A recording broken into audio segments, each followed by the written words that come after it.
Welcome to the Deep Leadership Podcast. Today I'm joined by Robin Dreeke.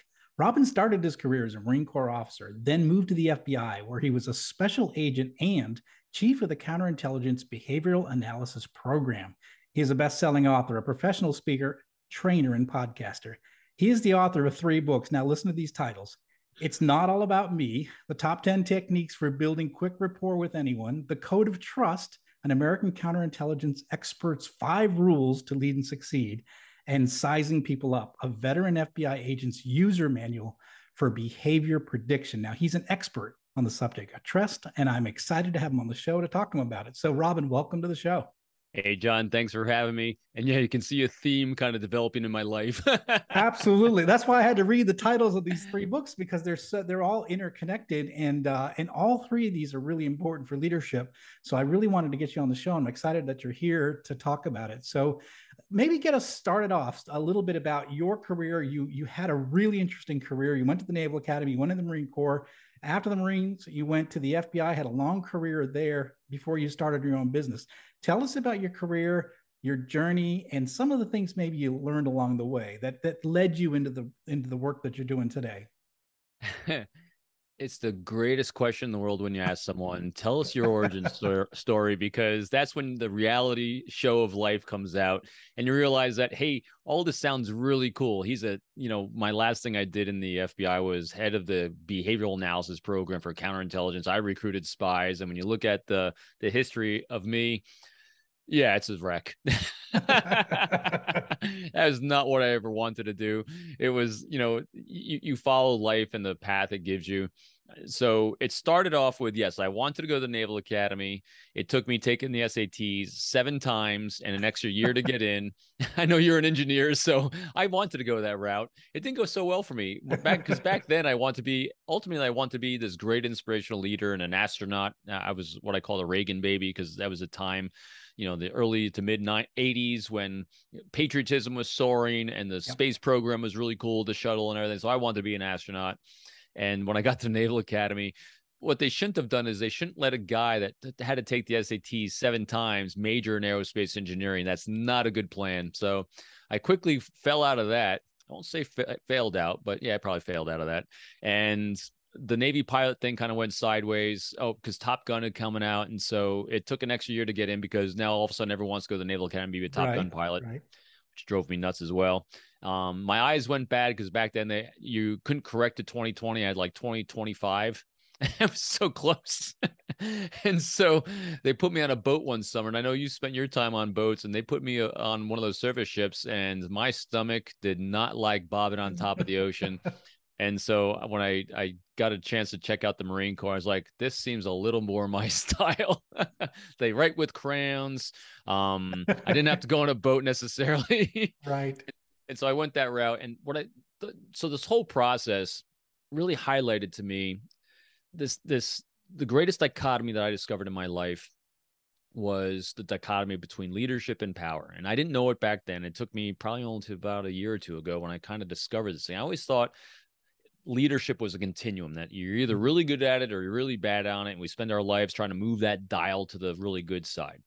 And I thought I was one of these natural born leaders. I watched Patton on TV when I was growing up, George C. Scott, if you're going into the military, that's one of those have to watch movies. Yep. I thought it was all about yelling at people, kicking them in the butt, being a popular guy. Because when you're a gregarious, outgoing guy, you're popular. I was a popular guy.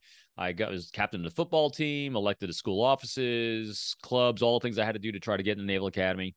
What I didn't realize, though, was those things are about self. It's about popularity.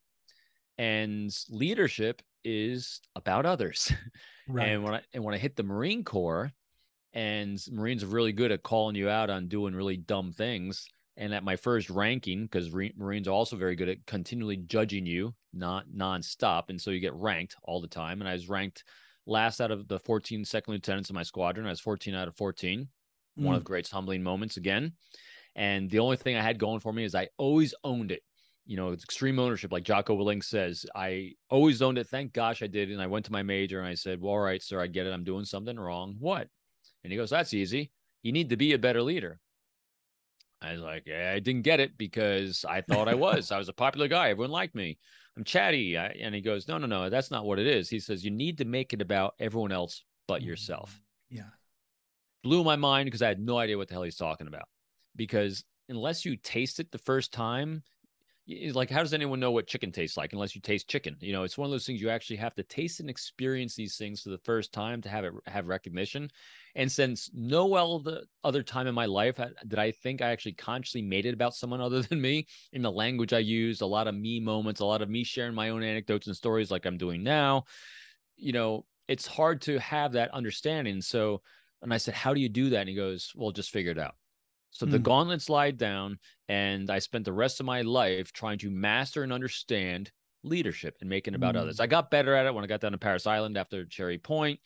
I had a great opportunity to really throw myself in a line of fire to protect Marines as a morale officer, to keep them from doing stupid things to end their careers. And so it was really understanding, oh, wow, it's no longer about me, it's about others. And so when I came in the FBI and my job is to recruit spies, because it's understanding that recruiting spies is not a game of manipulation or subterfuge or deception. It's a game of building trust. And it's actually leadership, because everything in life is leadership. You know, if you have a destination you're trying to walk to and trying to accomplish, you can't do it solo. You need to do it with a team, whether you're getting support, encouragement, or people helping you along on that path. And that requires you to lead. And so if you have a goal and destination in place and you have to build relationships and forge trust in order to accomplish it, that's leadership. And so same thing with recruiting spies, you have to build trust, because no one's going to put their life in your hands unless you have it. So it became the bedrock of everything I'm doing. And I saw all these behavioral overlays between how do you make it about someone else in the language you use and behaviors you have. And I came up with my 4 pillars to shifting the focus from yourself to others and forging that trust. So that's the journey.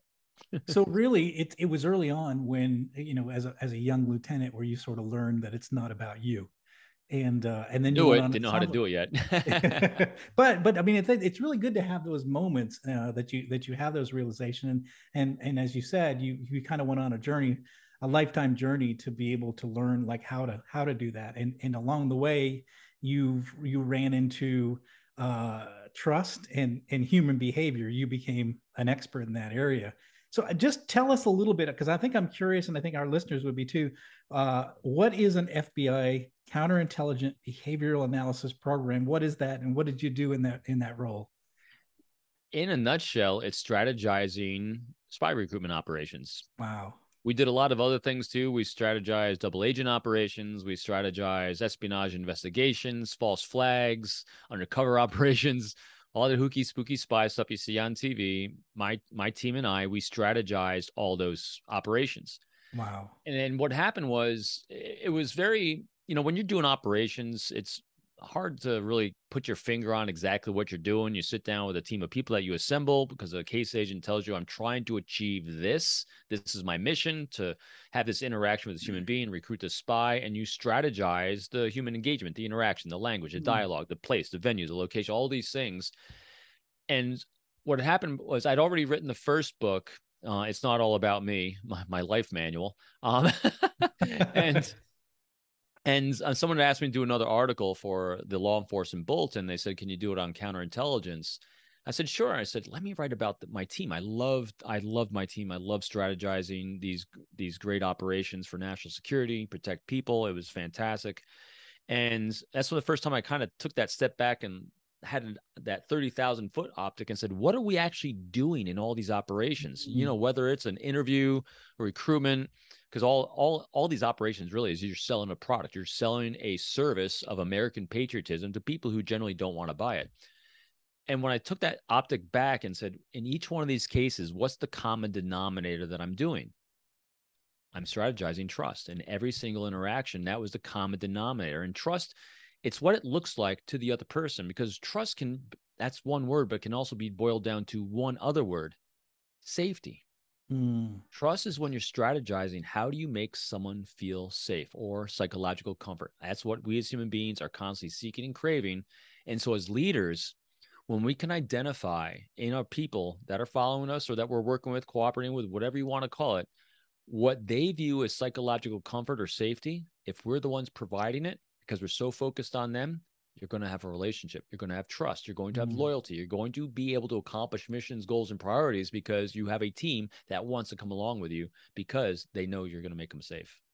Yeah, that's interesting because I think when I look back at my career, and I had a boss, and I write about it in one of my books that had my back. We were doing R&D work, and we were doing something never been done before. And the first time we went to the lab, we had a catastrophic failure. Spent a lot of the company's money, and kind of embarrassed my boss and all that. I But remember that in the book. It was a what's good book. interesting is he had my back. Like, he didn't fire me. Like, he Yep. understood what we were doing is very difficult, and he created that safety net for me, and protected me because he knew what I was doing was very difficult. So he backed me up and kind of gave me a new mission. Get back to the lab, get this thing passed.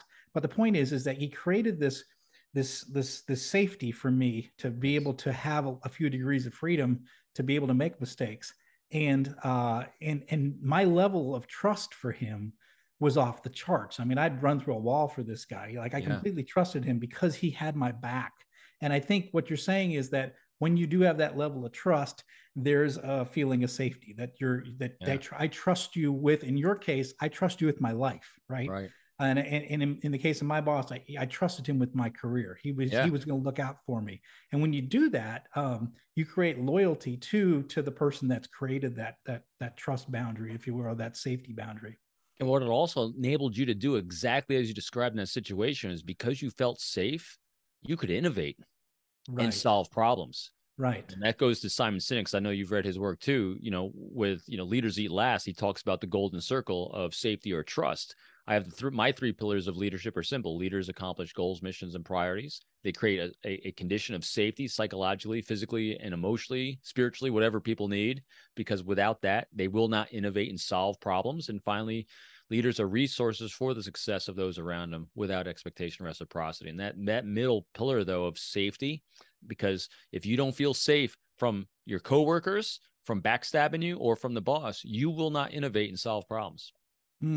That's absolutely true, because if you're running in fear, you're not going to take chances. And fear is what leaders help people overcome. Yeah, absolutely. So I wanted to kind of go through some trust issues with you in the context of your three books, because I think it's trust applied in three different unique ways. And I think that might be a way to approach it. So your first book is called It's Not About Me. And as you mentioned, it's your life story. But in there, you're trying to help the reader. How do you build a quick rapport with others? And in there, there's a trust thing. So what are some lessons as people go through that book? What do they come out of that with, in terms of, what do they learn when they go through that book? So it starts with trust. I mean, it starts with rapport as, the first impression you make in that first 10, 15, 20 seconds. And these 10 techniques in the book, they're good at that first impression, but they're also good sprinkled in throughout any dialogue and conversation. And the 10 things I talk about in that book are basically giving people control. Because when people have a sense of control, they're empowered with knowledge. They see the environment around them. You're being transparent. You're being open. You're making the conversation about them in every way you can. Yeah. It makes people feel safe. You make people feel safe. They're going to like you. So a couple of techniques and 10 techniques that you can do right away is the first one is establish a time constraint. Instead of, I mean, we've all experienced whether it's a Zoom webinar or a briefing someplace, when someone starts talking, you have no idea when the end is in sight. And all your brain is saying and screaming is, oh my gosh, when's this going to end? Because you have no control. You don't know when it is. And that unknown creates that fear factor of, I got to get something else done. And it was very distracting, as opposed to someone that gets up and says, hey, folks, I'm going to be here for 10 minutes. My goal is actually to be out in 7. Now I'm engaged. Or when you sit next to, and we've all experienced things where you're sitting at an airport and some stranger sits next to you or at a bar and says, and it just initiates a conversation out of the blue. Shields go up because you're literally saying to yourself, when's this ending? As opposed to someone saying, hey, I got to leave for work in like 50 seconds. Mind if I ask you a quick question? I'm in the market for a new cell phone. What do you think about yours? Seeking a thought and opinion, making it about them, saying I'm leaving. When you're recruiting a spy, you can do the same thing. It's, instead of walking up to an intelligence officer from a foreign country and saying, hey, do you want to cooperate with the United States government?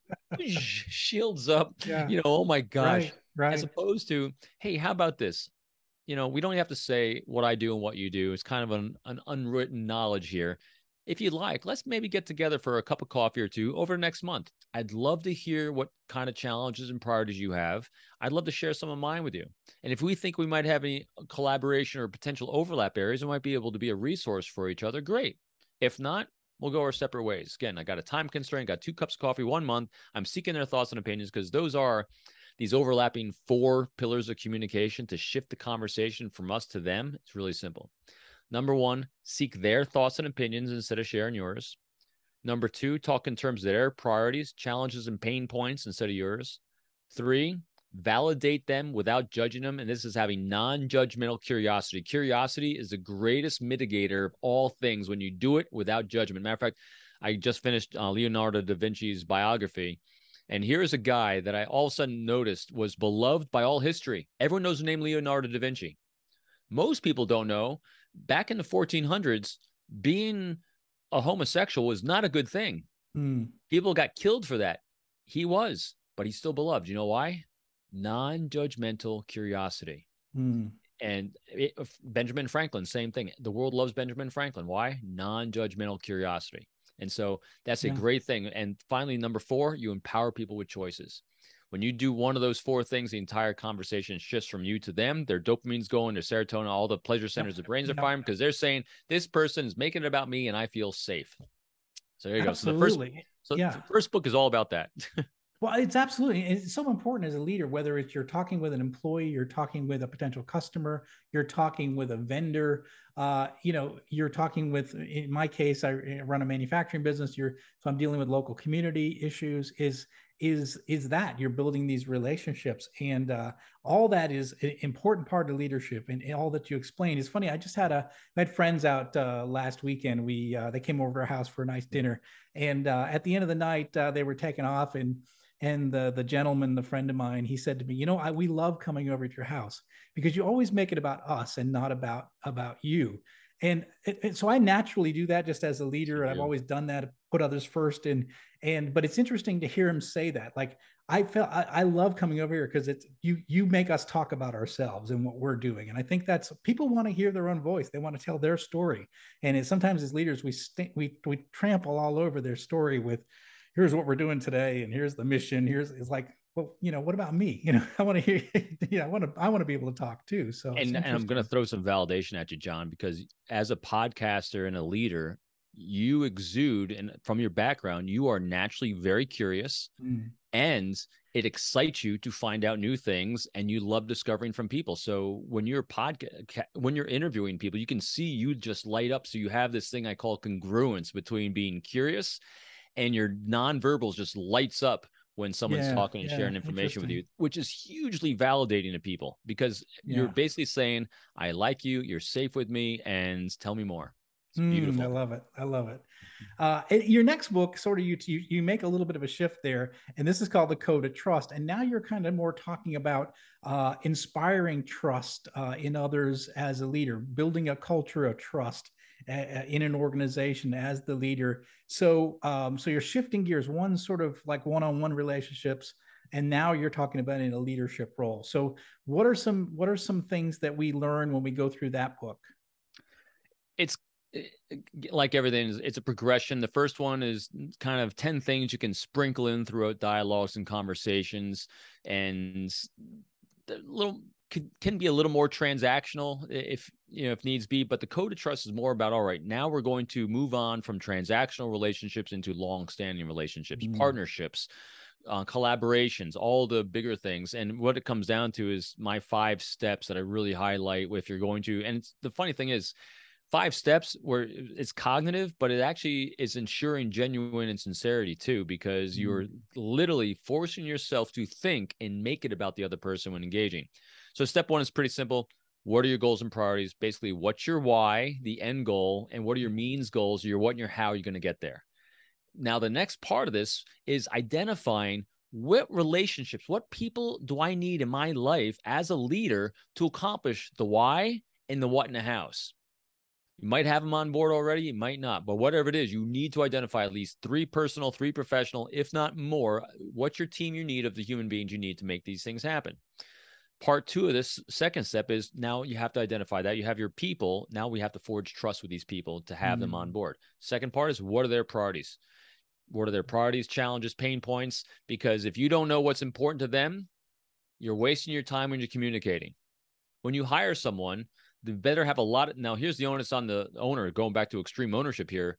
They have to understand the why, because now that's part of why they're here, why they're communicating, why you're going to communicate with them. But part of their priorities, personal, professional, long-term, short-term, what's their motivations, what provides them psychological comfort, because that's what we need to do when we're communicating. Step three is understanding their context, what they see the world through their optic and lens, their ethnicity, their gender orientation, social status, economic status, basically empathy. How do they see life through their perspective so we can communicate effectively with them? After another book I just finished reading is called The Body Keeps a Score, which is all about the effects of trauma and what trauma looks like in the workplace, and understanding that when people might have inappropriate behavior in response to something that someone said or how it was done, could be a triggering that they're having from a traumatic event in their lives. Leaders really need to pay attention. Just don't blow it off. Don't say you're weak or anything. Just realize that, hey, someone or even yourself might have had caused a triggering moment for someone that's experienced trauma in their life. This is what leaders do, because now you've made someone feel unsafe.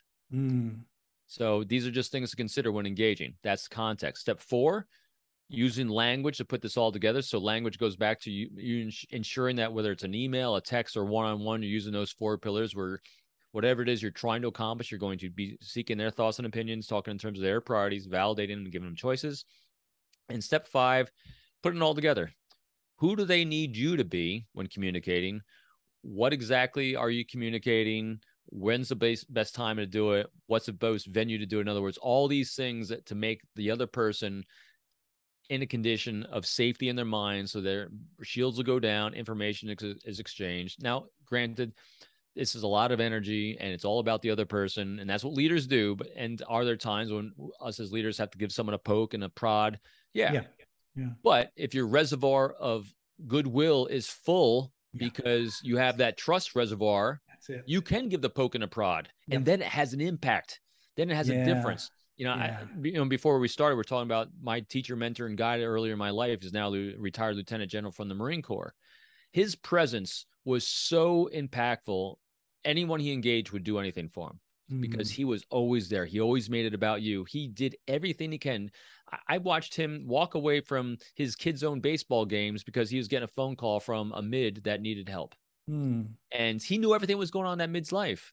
And it wasn't a job to him. It was a lifestyle. And you knew that if he said something, it meant something because and if he gave you a poke in the eye, because that reservoir was so full, these are the people, when they give you those pokes and nudges, it's bone crushing.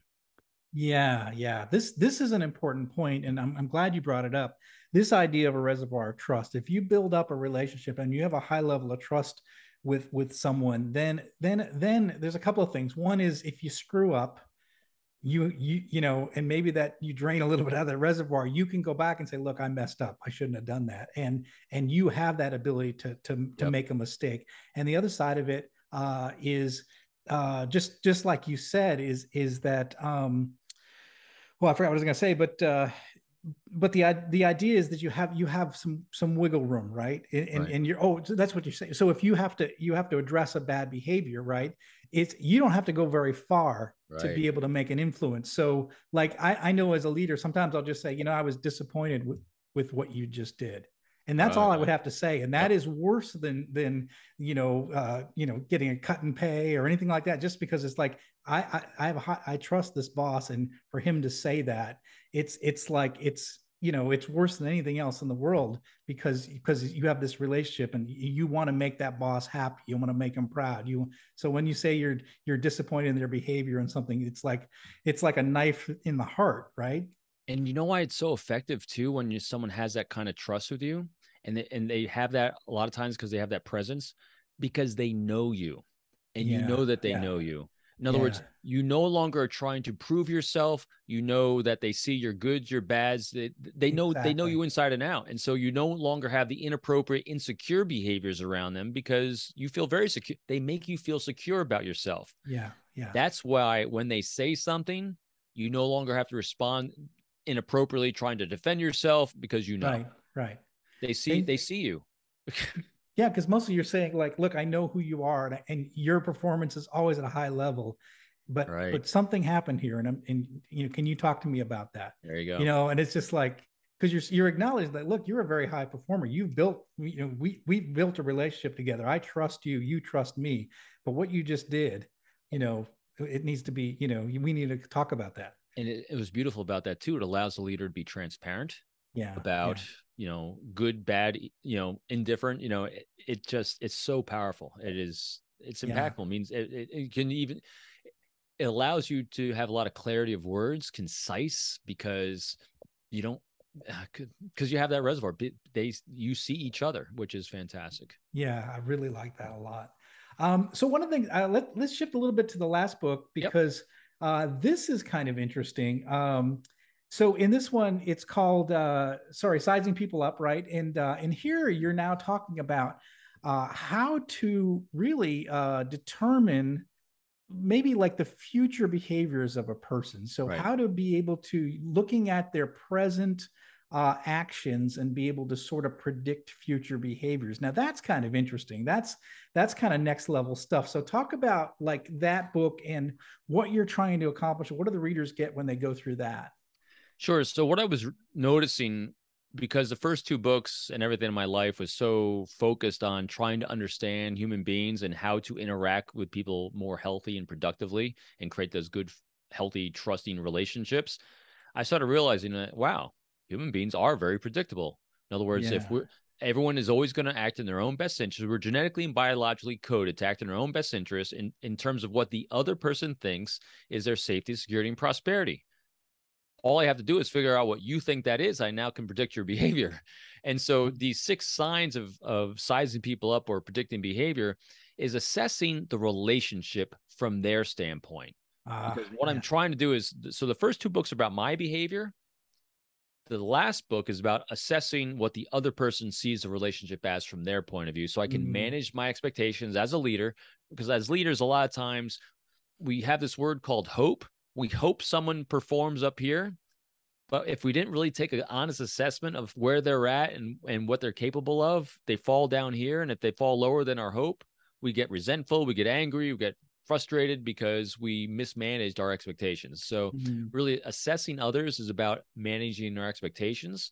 So as leaders, we can either provide the training, guidance, and mentorship someone needs to raise their level if we need them to raise it, or if their level's fine exactly where it's at, we know what to expect. And now if they fall short of it, because we spent so much time understanding them, that means that they've had a pain point that has entered their lives. And us as leaders need to understand, all right, we have a pain point, we have a priority and a challenge that just arose. What am I going to do to help this manage it for them? Mm. So it really helps us focus on the other person, how they see the relationship. So the 6 signs really quickly are: one, are the actions that they're taking, the words, deeds, and actions. Are they, what's the first one? It's vesting. That's it. Sometimes it slips my mind. So the first one is vesting. Are they taking actions that is as much in our interest as it is in their own? The second one is longevity. Are they taking actions that are demonstrating they're looking for a long-term relationship and partnership and work together? Third is reliability. Can they actually do the things they're going to do and they actually have the energy to follow through on it? The actions is the one after that. In the words, we've all heard this: if I see you doing something once, twice, or 3 times, the likelihood of you continuing the same way is pretty high. It's also a definition of crazy. Right. You know, if I see you do it a couple times, likelihood you're going to continue doing that way. The fifth is language. Are they using good language back at me? In other words, we talk about those 4 pillars: seeking thoughts and opinions, talk in terms of priorities, validating given choices. Are they using that language with me? And the final 6-1 is emotional stability. When things hit the fan and chaos ensues, how well do they maintain a cognitive emotional stability to work the problem? Mm. So in a nutshell, those are the things I'm looking at. And also as leaders, those should be 6 things that we're giving off as well. Yeah, interesting. So, how do you see, having the ability to sort of, if you will, predict future behavior? How does that help us as leaders? It really comes down to me as managing expectations. It helps me understand that if I have a certain task or assignment I'm going to give to someone, and if I have a choice of 3 people and I give it to one, I can reasonably expect what I can get from performance from this one person, because it forces us to focus on them and their actual performance Mm. in measurable behavioral ways. Behavior can be very subjective. obviously. But this makes it so many behavioral observations that the subjective becomes objective, because under each one of these 6 signs, I have 10 positive behavior tells and 10 negative behavioral tells for each one. It makes you fill out that leadership notebook, as I call it, with lots of data points and information on understanding others. So that's what it's good for, is really understanding who's on your team. So it's interesting because a lot of the things I write about is that leadership is a people business, right? It's all about, motivating a group of people to get something done, right? It's just, it's a simple thing. But what I sense is that many people who get into the management, they don't take that. I mean, you've laid out so many important things that it's basically in depth of how we have to get to know people and how we have to interact with them. Many managers I did 22 years in corporate, and I saw many managers had zero empathy and zero ability to have any communication with people, let alone have relationships and build trust. Why do you think there's such a big gap today? And what are your hopes, like, kind of going forward, maybe post COVID? Is there hope that we're going to maybe have a different level of trust between leaders and workers? Do you see anything positive in the future? I'm a glass half full guy, so I always think everything is positive. Me too. I know you are. I think the greatest reason we have these challenges in leadership is fear. Yeah. I think it's insecurities. I can only speak from my own experiences, both inside the FBI or even in the Marine Corps and in my own workings with corporate America and working with companies. What happens is people like to think they're really good. Yeah. And if people then don't want to be found out to be a fraud at being really good at either leadership, and the FBI is interviewing, because then they'll be feeling less about themselves. Robert Greene's book, The Laws of Human Nature, one of the things that human beings want is their self-opinion to be validated. And if you start doing anything that's going to assault that self-opinion, it feels really bad and it's embarrassing, and our insecurities flare up. So what happens is people don't seek leadership training. They don't have the humility to say, I might not be that good at this. I need some help. Yeah. And that's what the greatest leaders in the world are, the continual students. Yeah. Jim Mattis, wrote Call Sign Chaos. He, general running the, SecDef. These are consummate learners and readers. One of the things I loved in his book, and he said numerous times throughout his career, was everyone thinks I have these brilliant answers. I don't have any answers. I would just read a lot of history. That has all the answers. I've learned from everyone else what the answers are, because everyone else has been through it before. All I have to do is have the humility to realize I don't have the answers, and I'll find them. Wow. Yeah, that's powerful. Absolutely.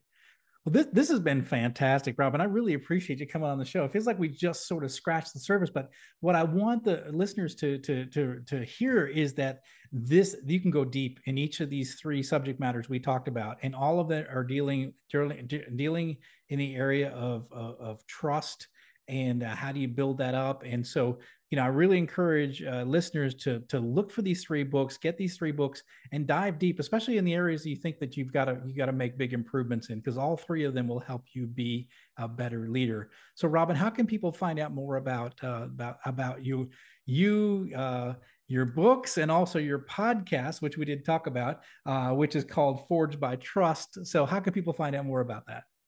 You bet. Simple one-stop shopping for me. Everything's at my company website, peopleformula.com. I got a page for my podcast on there. Much like yours, I dive deep on the behaviors behind interpersonal relationships and forging trust with thought leaders, generals, corporate CEOs, and behavior experts from around the world. It's a great deep dive and getting backstories on everyone, as well as I do personal coaching. I have online training, and I have my own self-mastery course, which is all my reading lists plus a few online courses. Literally, if you have no money, there's a way that you can continue to learn on air. And if you want to give me money, that's on there too. So I'm completely available. Everything through peopleformula.com. Fantastic. And again, I would talk about that self-mastery. I went through that. So you get reading lists. You give very detailed reading lists about what you should be reading at different levels in your leadership journey. And again, like you said, you're not even getting any money through that necessarily, Nope. but you're helping people. So if you have no money to spend and you want to work with Robin, he gives you a reading list right there of what books you should be reading at different stages in your leadership journey. So I highly encourage you to go out and check out his website. I'll put a link in the show notes so you can check it out. But Robin, thank you for coming on the show, and thank you for sharing all of this wonderful knowledge. And I'm looking forward to diving deep in some of these as well. Thanks a lot, John. Thanks for allowing me to share with the audience. What a great time. Well, thanks again. Well, thank you for listening to Deep Leadership. If you like this podcast, please subscribe and share so we can continue to build a world with better bosses. Until next time, this is John Rennie saying take care and lead well.